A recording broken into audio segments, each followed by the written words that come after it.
When we were first talking about doing a massively multiplayer game for BioWare, really the vision of what that game would be was to bring storytelling, BioWare storytelling, to the MMO space.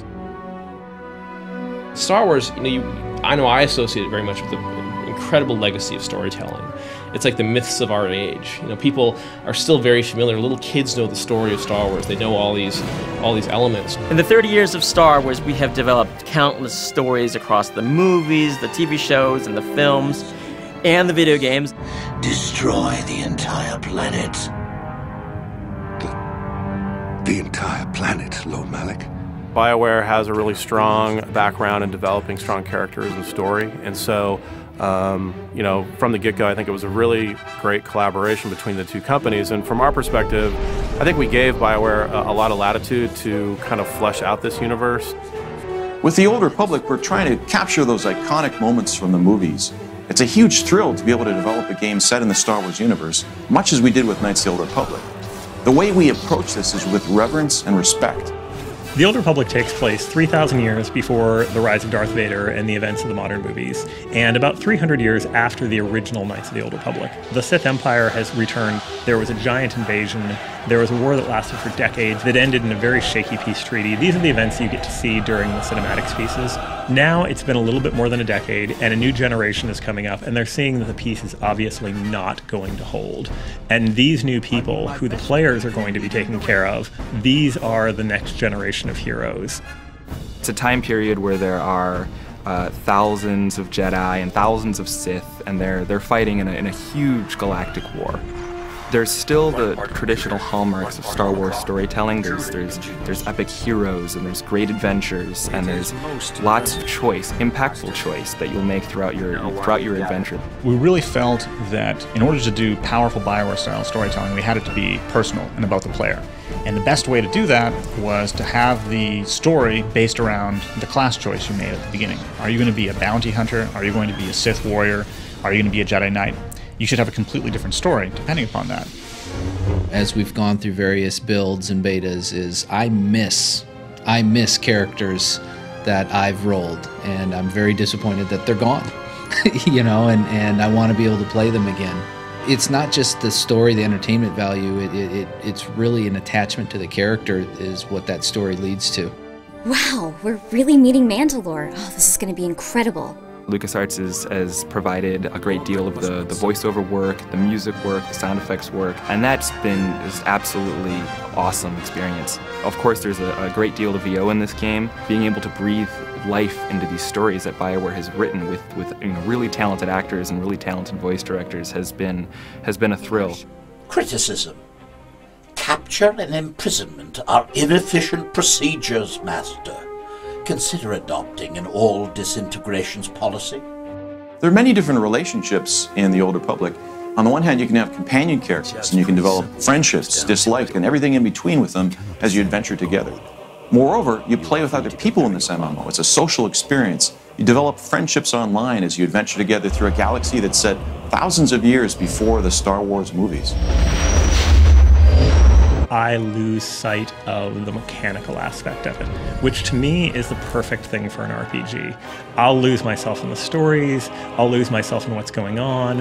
I always find myself wanting to explore our enormous worlds and wander over a ridge and see how to get to the next new area. Epic is a word that's so overused, but honestly, it just applies so well to Star Wars: The Old Republic. It's so big. Like the moment you actually get your ship, there's these sort of key beats in the game that have an incredible impact. Like you walk into this hangar and you see your ship and the music's playing and it's yours. And then you go to the galaxy map and you go, wow. And then you start seeing all these familiar environments that you remember from the movies, and you're like, I'm here. We want to make sure every time you go to a planet that you're getting kind of a new experience. From the art side, that was always something that if you'll hear me talk about color being important, right, I think that's something that is very evocative for a player. Is just that initial burst is that you're getting a new sense of color. The audio guys come in with sound, right? So those things that speak to you at a more emotional level, a deeper level, are things that we try to hit very first off. We started out with Corbin was our first world that we developed, and we worked hard to develop the look and feel of the game and how we wanted the art style not to look old after a while. So we kind of came up with this kind of stylized realism. Each piece of these worlds has been handcrafted. Every corner you go around has something new and interesting and something different.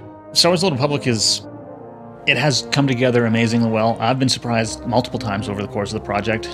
One of the biggest things was just how cinematic the game has become. I've played all the different classes. There really aren't any bad choices. I think people will probably gravitate towards some of their favorites, but I think they would be doing themselves a disservice if they didn't really branch out and create some other different character types and really get a sense of what this universe has to offer. I hope when the game comes out and it starts to grow, we bring in people who haven't traditionally been fans of the MMOs, as well as the hardcore MMO fans. The people come in who love Star Wars, who love role-playing games, who just love the idea of being out there and having this great big adventure, and they say, hey, I can get into this, I understand this, I always wanted to have my own Star Wars trilogy, and now I do. I think the gamers will be excited about this being personal stories.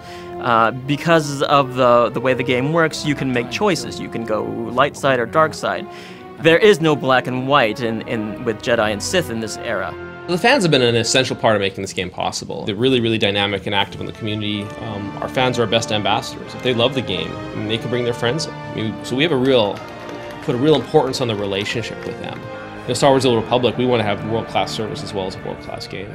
Not only are you going to be exploring dozens of different worlds and starships and environments in the game, but you're also going to be doing it with hundreds and hundreds, if not thousands of other people at the same time in one world. I think it's that kind of community and that kind of mass that really brings the vision of the movies to life. The thing I've been waiting for the most in producing this game is just to finally be able to give this gift to the Star Wars community, this game, which I think is going to be very well received to all the Star Wars fans out there. And I'm a big Star Wars fan. I think this is their ultimate game. They get to live in the Star Wars universe and experience any story that they want. And it's something that I think it's the Star Wars game players have been waiting for since they were little kids. The shipped content is only the beginning. As soon as you get in there and we go live, very soon you guys will get to hear about the new cool stuff coming just a little while after.